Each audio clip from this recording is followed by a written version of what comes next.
Hello everyone and welcome back. Today I just wanted to tell you guys about this amazing tool called Autopsy. It is a digital forensics tool. It's open source and easy to use, capable of analyzing all types of devices and digital media. Tens of thousands of law enforcement and corporate cyber investigators around the world use this tool. And in this video I'm going to show you a couple of reasons why. We're going to use tryhackme for this, so let's connect to our Windows machine and now start up Autopsy. As you can see, we can install Autopsy on Windows, Linux, and Mac. As a matter of fact, Kali Linux comes pre-installed with Autopsy, so if you're running Kali Linux, you already have Autopsy. If you want, you can start a new project if you don't have an existing one, but since tryhackme prepared an existing one, I will click Open Project, and I will load the project.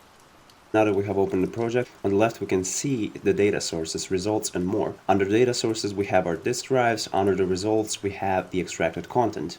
Now this includes operating system information, installed programs, browsing history, and a bunch of other information we'll talk about later.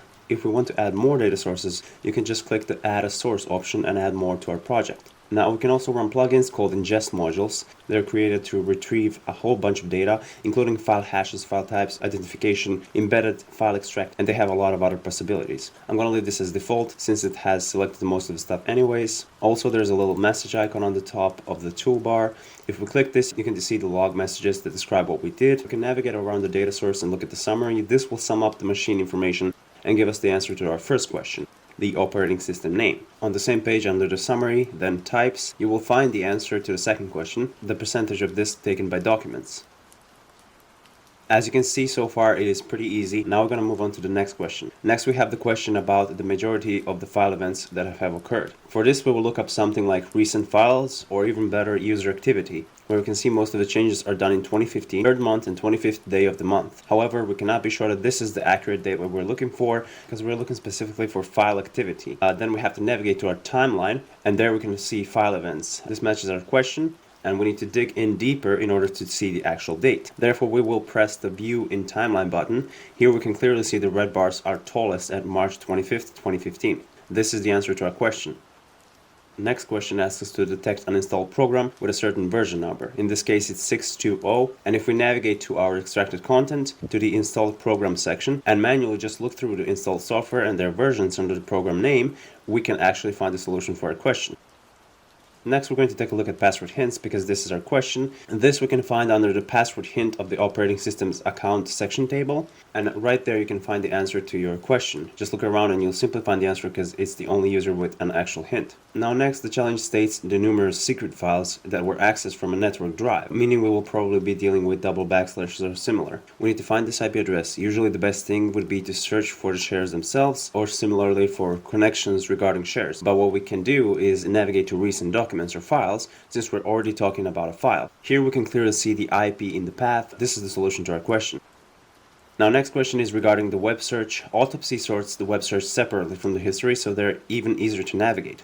Here we can just look up the solution by sorting the web searches, and you can sort it by the query that was in the search, because that's what we're looking for. And now all you have to do is take a look at which is searched the most.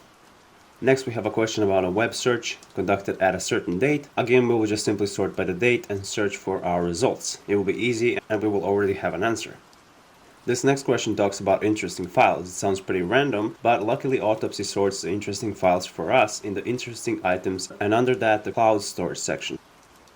Now we need to look for a note left by the user in the sticky notes software. Now since this note could be anywhere and any data type, we can move over to search and search for sticky. However, the easier way would be just to look for extension mismatch. This means that we usually have an extension we could look at, because these extensions aren't associated with anything or something similar. As soon as we click, we will find an .snt file called sticky notes. At the end of this file's strings tab, we can see the actual message, which is the solution to our question.